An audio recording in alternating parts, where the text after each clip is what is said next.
G'day, Dr. Carl here, Shirtloads of Science, University of Sydney, talking with Dr. Michael Foley about fluoride, and he comes from Queensland. Have I got all of that right so far, Dr. Michael? You have, thank you, Carl.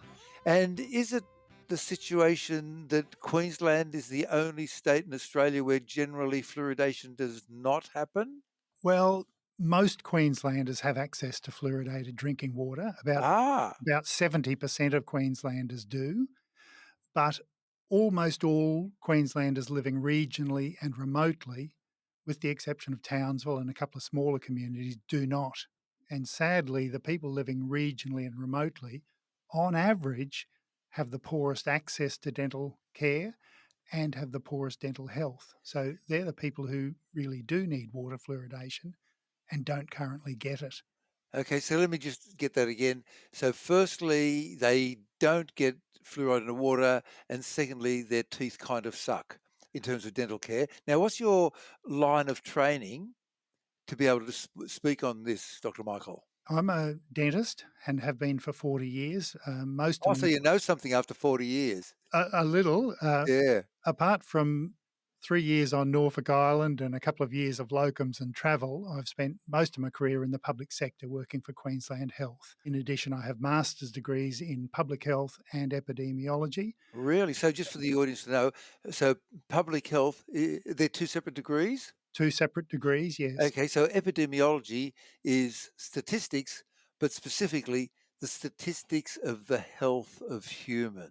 correct. So so that was your master's degree in epidemiology, and what was your research topic for that That was a coursework degree. coursework? And Oh, so then you learned statistics. I did a few statistics subjects, bias Yeah. subjects, yes. And then later on, I went on to complete a PhD in dental public health and epidemiology. So you did a PhD as well. Yes. Wow, so you doctor. Now, let me just start off by throwing you in a deep end, and here we go. Back in around September 2024 Yep. in the USA, there were all these headlines in the various press saying that fluoride will make you stupid. Well, I'm exaggerating. What they were saying was quoting a group called the National Toxicology Program, or NTP, which is part of the US Department of Health and Human Services. And they released a study called Monograph on the State of Science. So, in other words, this is a paper looking at the science concerning, and what was it concerning? Fluoride exposure and neurodevelopment and cognition. In other words, smart. And what came out of it, everybody, the popular press was saying, oh my God, high levels of fluoride, lower IQ in children. And you've been through this and through their various previous reports. So do you just want to sort of walk us through the background of the NTP and this report ending up here in 2024? Yes, the NTP report is very strange. It was set up quite a few years ago by the head of the NTP, who was, we believe, was personally opposed to water fluoridation. And she set up this committee and produced a report.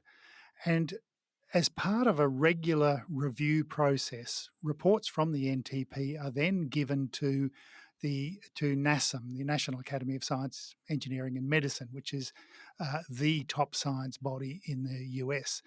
And NASM absolutely shafted this report, said it is poor, it is biased, you do not consider this. So they rewrote the report. That took another year or two, submitted it to NASM again, and NASM again tore strips off it and said, this is just awful. This is a poor quality report. You have failed to consider this. I mean, we know from reading the report, it is just, high emphasis to any negative studies. Positive studies are just ignored. Now, you actually have written on this, and let me quote some of the words you took from their findings, which was the NASM committee disagrees. Whoa. It is implausible. That's pretty heavy language. That view is not scientifically justifiable, says NASM. Then NTP needs to consider all eligible studies because, as you said, we'll talk about this later, they concentrated on the poor studies that backed up what they wanted rather than the good studies that did not. The monograph overgeneralizes concerns. They say inconsistencies remain in the application of risk of bias, criteria to individual studies. Several recommendations in the committee's previous review have not been addressed. This committee strongly recommends that NTB revise the monograph. They strongly recommend that they improve the monograph. They strongly recommend that NTP not publish the monograph. This monograph, their second report, falls short of providing a clear and convincing argument. And the monograph cannot be used to draw any conclusions regarding low fluoride exposure concentrations less than 1.5 milligrams per litre. So if you know scientific talk, this is pretty damning talk saying, mate, you're incompetent. What on earth are you doing with this crap? Yep. But what they did, they one would think they would hang their heads in shame, but they did not. They simply said, "Well, we'll go somewhere else for a review." So they set up their own review committee. Ah, Then lo and behold said, "Oh, this is fine." now let me ask you. So I'm guessing that this review committee had lots of dentists and dental experts and public health experts on it? No, it Question. did not. What?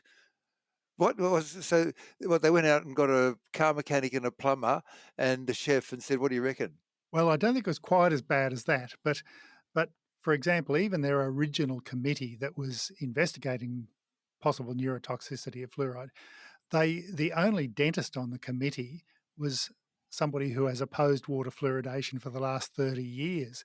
There were no dental public health experts on the committee at all.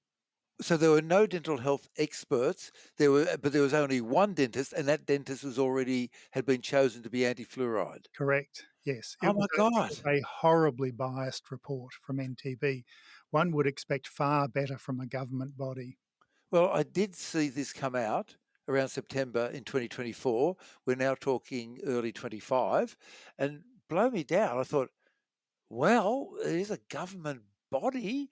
I would have thought that they would have they know what they're talking about, and so I end up talking to you to get the behind the scenes appraisal. Okay, so what happens then? Well, that was then the subject of a US court case where a What? Californian judge, um, in a court case brought by anti-fluoridation activists, read this report and said, "Well, clearly there are doubts." So then required the EPA, the Environmental Protection Agency, which regulates water fluoridation in the US, to put out warnings or to reconsider their warnings about fluoridation. Now, the EPA now has appealed that decision. Uh, Uh, so who knows when that will be decided? so there are other studies. There was something called the Dunedin study. You sent me a link to the Dunedin study from New Zealand. Can you talk about that particular study? Yes, the Dunedin, it's based on the Dunedin birth cohort. And in epidemiology circles, the Dunedin birth cohort is probably the strongest longitudinal cohort study in the world. They've followed um, little children who were born back in the 1980s, and they've followed them for the last 45 years, something like that. And And how many children? Like 10 or there 100 or no, there was 1,000 children. okay. And now we're talking a decent sample size. Okay, Yes. yep. Now the problem with longitudinal cohort studies, as you know, is that people die, people decide they don't want to come back to see you. And once you lose a third or a half of your patients, your Yeah. subjects, all of a sudden you've got the potential for bias. But the advantage of the Dunedin birth cohort is that they fly them back. If the person's flown to the UK or Australia or something, they'll fly them back to New Zealand. So they've got, except for just a few who've died, they've got almost completely everybody who was born back 45 years ago. Wow. And they bring them back every few years for a flood of medical tests. And so they've followed them. They recorded everything about their health. They recorded whether they grew up in a fluoridated area or a non-fluoridated area, whether they had fluoride tablets, whether they used fluoride toothpaste, what their education level was, what their general health was. And of course, they've had multiple IQ tests done over the course of that 45 years. And as we would expect, there is no association whatsoever between exposure to water fluoridation or any other fluoride and IQ. Do they look at other things in this Dunedin study besides dental health? Do they look at other aspects of people's health? Yes, they do. They have a whole gamut of medical examinations. They look at all their health. They look at mental health and physical health and all sorts of all sorts of things. Right. Okay. So, firstly, when I read that report in September 2024 and thought, wow, here's a government study showing that high fluoride levels can lead to low IQ. In this particular case, we can say this study didn't show it. Yes, Their meta study, and they went through a whole bunch of studies, and apparently they ignored studies that didn't give the results that they wanted, and went for studies that did give the results they wanted. And of those studies, they were universally, almost universally, in poor quality studies in lower quality magazines. Is that a reasonable summary? that's absolutely correct. Now, we've recently done Professor Logdo, who's an outstanding researcher based at University of Queensland, only just in the last month or two has put out a study based on the National Child Oral Health Study in Australia Ah, oh yeah, what that from a find? decade ago. That found and that looked at exposure to water fluoridation and other fluorides, Uh huh. and then actually measured IQs of these children. And of course, they found no association whatsoever, as we would expect. But the most interesting study I've found was one that was actually done only 3 or 4 years ago in Sweden. The Scandinavian countries have wonderful health research because they collect all sorts of health data about everyone in the country. So some of the top quality epidemiological trials come from the Scandinavian countries. And in Sweden, they followed children who were born in the early 1980s, Yep. 700,000 of them, which is basically Seven hundred thousand. all the children that were born in Sweden, all across Sweden. They mapped the level of fluoride in the drinking water. Now, Sweden doesn't have water fluoridation, but they have varying levels of fluoride in the water from zero point 0.1 part per million up to over 1 part, even up to 2 parts per million. So they have a Ah, wide range of fluoride levels in the water. And these authors, 2 authors, they're not dentists or health, they're actually economists. But they ah, followed these children over the next 30 years, and they found some interesting things based on the level of fluoride in the water. The first thing they found was that the children with the higher levels of fluoride in the water had a lot less tooth decay, okay, and so that's more fluoride, so long as it's not going too high, because yeah, remember, what did Paracelsus say? All drugs are poisons, what matters is the dose, or what's the other version of that? that's correct, yes. So so they looked at the fluoride levels and what they find? They found out that the children with the higher levels of fluoride in the water Mhm. had a lot less tooth decay. Okay, that Now, fits in with everything with that we've everything been else going we've for the seen last for the last century or 80 so. years. Yeah, okay. The other interesting thing they found was that now these children, they did school tests, they did psychological tests, they did maths tests. A lot of them joined the army because they have some compulsory military service, so they did IQ tests and psychological tests when they joined the army, and had not a single one of these cognitive tests had any association with the fluoride level in the drinking water when they were growing up. There was no association whatsoever between fluoride in water and any IQ or cognitive test. Really? So there was no link. So having high fluoride in the water did not drop your IQ? No, but the most interesting thing, and I said the two authors were economists. They were Swedish government economists. But Mhm. the most interesting thing is, by the time they reached 30 odd, the children with the higher levels of fluoride in the drinking water when they were growing up, they were less likely to be unemployed and they earned a higher mean income. What? Higher fluoride as a child in the water, high Yes, fluoride in the water when you're a child means higher income, higher average income and less unemployment. correct.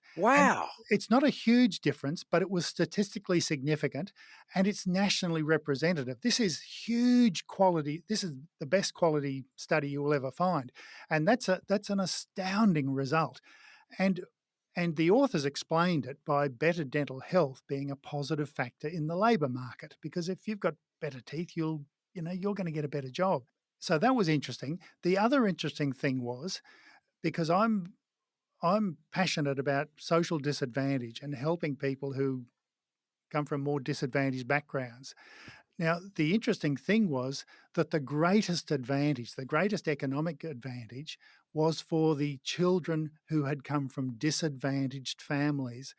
and and Ah, and the adults who were then working in direct customer contact, so usually in the lower paid jobs. yep. So it was particularly helping people from the more disadvantaged backgrounds, and I think that's a wonderful thing.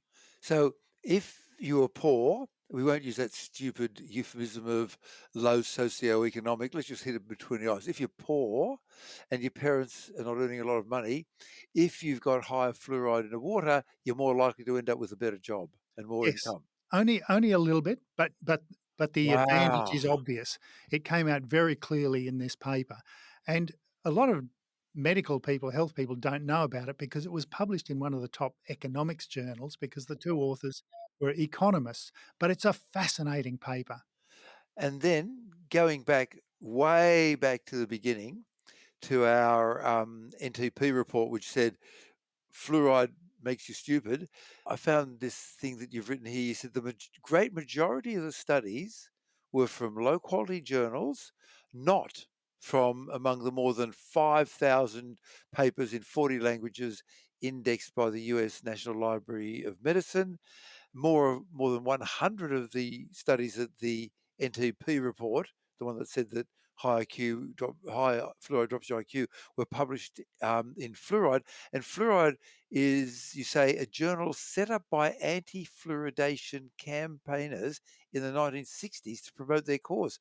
So it's actually a rogue journal. It's an anti-fluoridation journal. Now, they specify that they don't hold a view on water fluoridation, but that's being a little disingenuous because the leaders of that organisation that published the journal are all anti-fluoride, and everybody has known that for the last 50 years. What about the editor in chief? There's something about them being a psychiatrist who got struck off. Yes, the current editor in chief of that journal, Fluoride, is a disgraced New Zealand psychiatrist who was he was an academic psychiatrist from the University of Otago, struck off the medical register for indecent assault of a vulnerable patient. Ah, Very very sad, and he's still the editor of the journal, which astounds me. But well, there you go. I came across one of these journals. I think the phrase is "pay to publish," where somebody sent me an article saying, "Look how solar cells are bad." Blah blah blah blah blah. And anyway, they stopped working after 10 years. And I said, "Really?" I put mine in 2007, and they're still delivering over 95% of what they delivered in 2007, which is 18 years ago. And yet you're saying that solar cells die after 8 to 10 years. And they sent me a paper, and I looked at the journal that it came from. And if you go into the journal, then on the front page, when you go into it, it says, "Pay us 2,975 euros and we'll publish your paper." Yeah. It doesn't matter what you say, you give us the money and we'll publish anything. And it had a name like Solar Energy or something like that, sounding really straightforward, but it was what they call one of these dodgy journals that have started up. It's a real problem in science particularly in the last 20 years or so. There's been an explosion in these predatory junk journals who who will, as you say, will publish anything. And of course, once it's published, a lot of the general public will think, well, it must be reputable if it's been published in a journal, whereas that is not always the case. So let's just sort of look at some of the other studies. So you mentioned authoritative systematic reviews over the last 15 years from Health Canada, from the Yes. European Union Scientific Committee on Health and Environmental Risks, the Royal Society of New Zealand, Public Health England, the Irish Health Research Board, Australia's National Health and Medical Research Council, which people probably hear of as the NHMRC if you're Australian, and then so forth in Ireland and Canada. They conclude that exposure to fluoride in water is not associated with lower IQ or any other adverse cognitive or general health incomes. But what if you have too much? So, what is the maximum level currently recommended around the world, and where do you get too much? Like, is it double that, 10 times that, 50 times that? Can you give me a bit of a hint? Well, the risk rises with increasing levels of fluoride in the water. The World Health Organization and Australia and the European Union and many others recommend an upper limit of 1.5 parts per million. So, of fluoride in the drinking water. And that is 1.5 parts per million. So if you've got 1 million molecules of water, you can have 1.5 atoms of fluoride. Is that what they mean? that's correct, Okay, yes. yep. And it equates to 1.5 milligrams per litre. Okay. So it's an incredibly tiny amount. Now, we know that the first thing we notice if you have that level of fluoride in the water or a little bit higher, the first thing you will notice is dental fluorosis. So you'll have a little bit of tooth Oh, mottling. I mean, mottling. yes, the effect of fluoride was first noticed in the early 1900s Ah, in Colorado, where a new graduate dentist came out to Colorado Springs and he noticed that all the locals had brown teeth and and ah, it was from they didn't have the equipment then to be able to measure those incredibly low levels of fluoride. But they also noticed that the people with brown teeth didn't have tooth decay, what? and it Say took that about again? the people with the brown mottled teeth didn't have tooth decay. So on one hand, cosmetically, they had brown model teeth. Oh, you'll never be in Hollywood. But on the other hand, There was no tooth decay. wow. So then they realized that there are a lot of other parts of the world and the US, and we've got it in Australia. I mean, some of the towns like Julia Creek in the Great Artesian Basin in northwest Queensland, Julia Creek has about 3 parts per million. My mother went to boarding school in Rockhampton and remembers 2 sisters from Julia Creek who had mottled teeth. So, Really? yes. Now, Wow. you would need much higher than that levels than that, 10 parts per million over decades, before you start getting skeletal fluorosis, which is, a thickening of the long bones, stiffening of joints, things like that. And That's bad? yes, it can be quite crippling, and that is Oh, still seen in a few parts of China and Africa, a very few parts of the world, but it is still occasionally seen. Uh, okay. So 1.5 milligrams per liter yes, is considered the top level. If you have double that, you end up with mottling. Is the mottling of the teeth, which is cosmetic, is yes. that associated with a structural weakness or lack of structural integrity of the teeth? Or is it weaker? Is it stronger? Or is it the same? It is weaker. The tooth becomes weaker. It was Ah, actually noticed even 100 years ago almost, it was noticed in the Great Artesian Basin when they realised that there was fluoride in the water. They noticed that some cattle and sheep were dying younger because their teeth were weaker. So that's ah, very high levels though. That's many times the level that we use right. in drinking water. With cattle and sheep, because they're trying to get nutrition from Yes. grass, they're spending a lot of time with their teeth, whereas we have a higher calorie, higher quality diet, so we don't need to spend so much time using our teeth. And so with the so 1.5, you don't get mottling of the teeth, you don't get the interference with the structural integrity of the teeth or the bones. Is Yes. that the number? Yes, not quite exactly because we know most of Australia has about 1 part per million in the fluoride in the drinking water. Is that through government intervention or is that naturally? No, it's not naturally, it's through government intervention. And the There number are a is 1. few there Yep, are yes, about 1 part per million. 1 part There per are million. a few little towns around Australia that have optimal natural levels of fluoride in the drinking water, Really? but the great majority, are lower than that. They might only have point 0.1, point 0.2, point 0.3 parts per million, and so they're topped up. So and they're usually topped up somewhere zero point 0.7 to 1 part per million.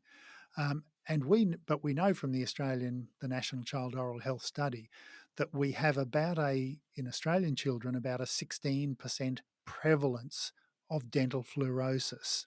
How Now, much? What that percentage? about 16%. 1 in 6, Yes. roughly. Now, before you get too worried, the vast majority of that is mild or very mild, and it's completely invisible. And the children who have very mild dental fluorosis actually rate the appearance of their teeth as better than children who don't have any fluorosis, Ah, and that's because their teeth are stronger and healthier and better looking. so we talk about 2 things. 1, the color of the actual tooth, but secondly, the importance of the gum and how that's integrated with gum disease and et cetera, et cetera. Yes, now the fluoride doesn't affect gum disease though, it Yeah. affects the structure of the dental enamel, but Ah, mild dental fluorosis is not an issue at all. It's not a problem, it's not an aesthetic problem or a health or a structural problem. It's no concern whatsoever. now how does fluoride actually work to stop decay? That's a good question. Our dental enamel, the enamel on the surface of our teeth, is a calcium phosphate mineral called hydroxyapatite.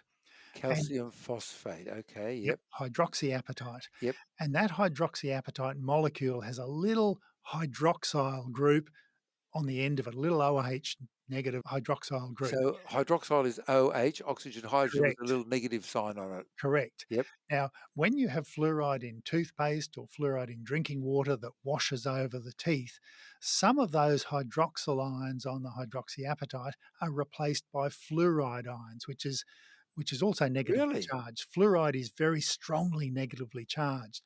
And so the hydroxyapatite molecules become fluoroapatite. And the Fluoroappetite from yes, hydroxy. and Okay. Yep. fluoride is a strongly negatively charged ion, and it binds very, very strongly to the hydroxyapatite and becomes Ah, fluoroapatite. And we know that tooth decay, dental care is caused by acid. So bacteria, we have about 7 or 800 species of bacteria that can live in our mouth, and just a few of them cause gum disease, and just a few of them cause tooth decay. And the ones that do take up the sugar and starch from our food and what we drink, and they live very happily on that sugar, but they put out acid. And that ah. acid dissolves the hydroxyapatite very, very slowly. And the advantage of the fluoroapatite is that it's much more acid resistant. Now, in our tooth enamel, you only about 5% of the hydroxyapatite switches over to become fluoroapatite, but Only that's all you 5%. need. Only 5%, but that's all you need. The enamel is then much, much stronger and more acid resistant, so you get much less tooth decay. Now, if you're into sharks, sharks live in the ocean where the fluoride level is about double what we have in the water, Ah. drinking water, and sharks have almost 100% fluoroappetite, which is why sharks don't get tooth decay. And they also advance their teeth forward all the time. They get new teeth. Is that a different thing? Don't it? Okay, so let me just run back. So you eat carbohydrate rich Yep, diet, that then encourages the production of acid from the bacteria that help break that down. The acid correct. can then moderately easily attack the hydroxyapatite. Hydroxyapatite with the OH, but if you replace that OH with an F, then you end up with what is it? Fluoroappetite, Fluoroappetite, which which is is more much acid more resistant. resistant to the Yes, acid, so absolutely. therefore, that's the chemical pathway by which fluoride reduces tooth decay. And Yes, and and is it the bacteria that manufacture the acid from the carbohydrate? yes. Of all those 7 Right. or 800 bacteria that have been identified in some people's mouths, there's only probably 3 or 4 of them that actually produce the acid that causes tooth decay, and that's a real problem. But if you're constantly brushing with a fluoride toothpaste, um, and if you're drinking fluoridated water, whether it's from drinking water or whether it's from your tea or your coffee or maybe pre-prepared food or cordials or something like that, you're constantly topping up, constantly giving your teeth a low level fluoride treatment. So whenever we eat, our bacteria will start producing acid and we'll get a little bit of dissolving of tooth enamel. And then when we brush, it repairs itself. So there's a Ah, constant, there's a constant, you know, breaking down tooth enamel and rebuilding tooth enamel. And if you're having a bit too much sugar and not brushing well enough, you're getting more breakdown than what you're repairing. And eventually a bit of your tooth enamel will cave in, and that's the start of your cavity. But most of us, ah. thankfully, keep on the top side and we have a bit more fluoride and we brush a bit better. So we're always on the positive side. Okay, so as we wind up here, um, 2 things. First thing, I'm guessing we're trying to talk to those 30% of people in Queensland who don't get fluoridated water? Yes, we are, but we are also talking with the state government. Queensland is the only state or territory in Australia where the sole responsibility for water fluoridation decisions are in the hands of local councils. Now, Ah, in all other states and territories, it's a state government, more a state government responsibility. And that's the problem with the original legislation back in 1963. But we had most people aren't aware, we actually had a royal commission into water fluoridation in Tasmania in 1968. Headed, 1968. That yes, was headed, 1 year before we got to the moon. yes. Yep. And that was headed by Justice Crisp, who later became the Chief Justice. And he came down strongly in favour of water fluoridation as a public health measure. But he also added very, very strongly, he said, this must be a decision made by state governments. He said local governments simply do not have the expertise in public health and science, so the decision must be made by the state government. But the Right. Queensland government at the time decided that it should be made by local governments, whereas the rest of Australia decided that water fluoridation was a health issue and health Mhm. under the Australian Constitution is a state government responsibility. But the Queensland government at the time decided that it should be a water treatment issue, which is a local government responsibility. And Queenslanders have suffered the poorest dental health in Australia for the Really? last 50, 60 years because of that decision. Hang on. Are you saying that if you look at the dental health in the 8 or so states and territories around Australia, Queensland has the lowest dental health? Yes, yes, we've seen it in national child oral health studies. There's been any number of studies showing that towns and cities and communities with water fluoridation, and most of the rest of Australia outside Queensland has been had fluoridated drinking water for decades. They have better teeth than in Queensland. Ah, okay. Well, look, this has been wonderful, Dr. Michael Foley. Now, how do people follow you in your fine work and become your student, do a PhD, or follow you on Xbox or whatever the social media things are today? Well, Carl, unlike you, I'm a dinosaur, so I don't have any of these X or other bits and pieces, but I do a fair bit of work for the Australian Dental Association, Ah, and they have a fair bit of good material on water fluoridation. so how can people track you down? Or through the Australian Dental Okay, Association in Queensland, go to the Australian Dental Association and ask to be put in contact with Dr. Michael Foley. That's the I'd best way. I'd be happy to talk with people. Okay, look, thank you so much, Dr. Michael. It's a pleasure, Carl. Shirtloads of Science is washed, spun, and aired by the University of Sydney.